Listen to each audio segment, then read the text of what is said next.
โอ้ตอนนี้เราอยู่ใกล้เกาะนี้มากยิ่งขึ้นเลย โอ้ใช่ ตอนนี้หนูยิ้มหนูแย้มจะพายเรือเองนะครับดูดิโอ้โหหรือเมื่อไหร่จะถึงฝั่งเนี่ย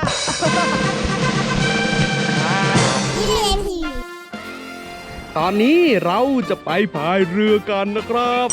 นี่พายเรือนี้ สองที่นั่ง มีแบบ2ที่นั่ง3ที่นั่ง และ4ที่นั่ง อันนี้คือของเรานี่เราจะไปตรงนี้นะครับ ที่นั่ง ตอนนี้เราจะนั่งอีกแล้วนะครับแม่ปุ๋ยตรงนี้เห็นไหม โอ้ดูนะคะตอนนี้ว้าว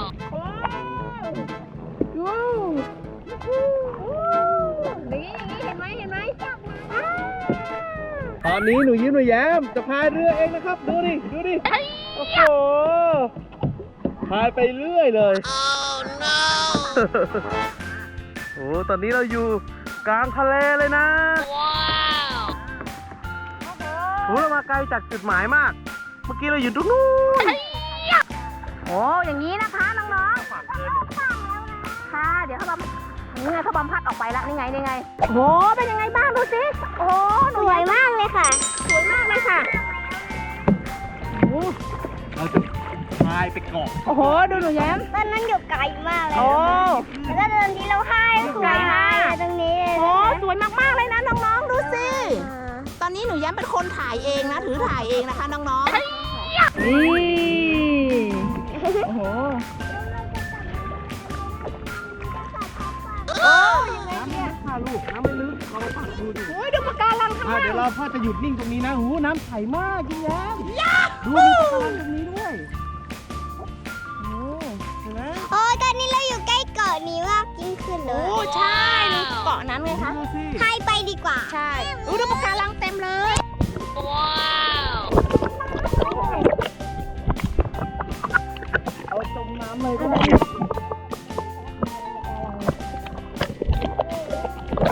หนูแย้มพายอยู่นะคะตอนนี้หนูยิ้มก็พายอยู่ดูสิโอ้โหพายใหญ่เลย เมื่อไหร่จะถึงฝั่งเนี่ย เมื่อไหร่จะถึงฝั่งเนี่ย ตอนนี้เราทั้ง4คนเลยนะน้องๆ นั่งอยู่บนเรือลำเดียวนะคะ ใช่ค่ะ เย็นจังเลยหนูยิ้มยืนเราชนะ เป็นไงบ้าง สนุก สนุกจะนอนเลยเหรอคะไม่ใช่น้องเกิดหนูยิ้มบ้างหนูยิ้มก็เอาเท้าแช่น้ำดูสิ มันมาจากไหน อ๋อเชือกเป็นเชือกของเรือของเราเองค่ะ เราประมาณนี้ก็ได้มาแล้วก็เราไปดู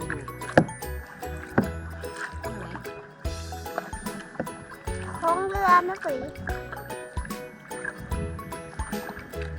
ดูที่เขานอนตักแดดอยู่ตรงนี้โอ้อาจจะไว้ใจนะพี่จะนอนในทะเล2 เห็ดเรา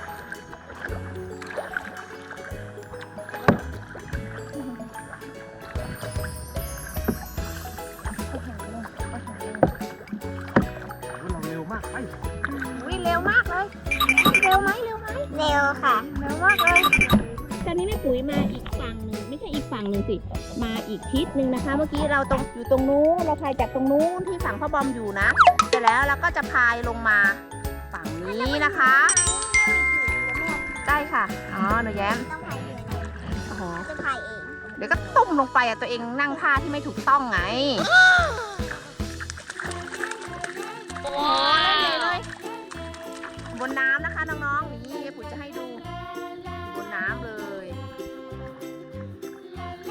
นี่หนูยิ้มก็เล่นพ่อบอมก็พายเรืออย่างนี้โอ้โหเย้แต่ตรงนู้นน้ำจะใสกว่าเนาะเป็นไปได้ค่ะ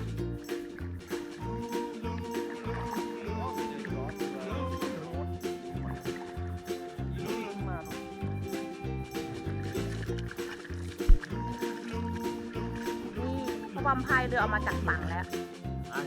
ไปข้ามเกาะกัน ไกลเกินเนาะไปไม่ได้ค่ะ ไปดูเลยแม่น้ำ ไกลเกินไปไม่ได้ค่ะ เชียงรายเลย ไปน้ำจืดอันนี้น้ำเค็มนะคะ โอ้โห อย่าไปใกล้ก่อน พายเรือกับ น้องๆพ่อบอมพายเรือเขาเรียกว่าเรืออะไรเนี่ย เรือไม่ แคนูหรือเปล่าเรือแคนูนี่ไม้พายมันจะมี2ฝั่งแล้วน้องๆเอาไว้พายซ้ายขวาซ้ายขวานะคะเราจะกลับแล้วนะคะ อนุญาตพ่อหน่อย ไม่ไหวแล้วนะคะตอนนี้มันหนักเนาะมันต้องให้ผู้ใหญ่พายค่ะ มาแล้วเดี๋ยวคุณแม่จับพายแล้วไม้พายมันเป็นพลาสติกนะคะน้องๆเป็นแบบนี้จับอย่างนี้ ยิ้มแย้มก็จะได้เปิดประสบการณ์ใหม่ๆนะครับเพราะว่าเขาไม่เคยนั่งเรือแบบนี้โอ้โหดูบางคน กล้าด้วยนะคะ เท้านะ แล้วก็มีความกลัวไม่เป็นไรค่ะ คนเรามันกลัวกันได้เนาะ ยิ้มแย้มโอ้โหเท้าจุ่มน้ำเลยชิลมากจะถึงแล้วจะถึงใกล้ฝั่งแล้ว ถึงฟังแล้วยาฮูเย้โอ้โหชนแล้วค่ะเย้วันนี้หนูยิ้มแย้มก็สนุกสนานมากๆเลยนะคะ กับการพายเรือแคนูครั้งแรกนะคะเย้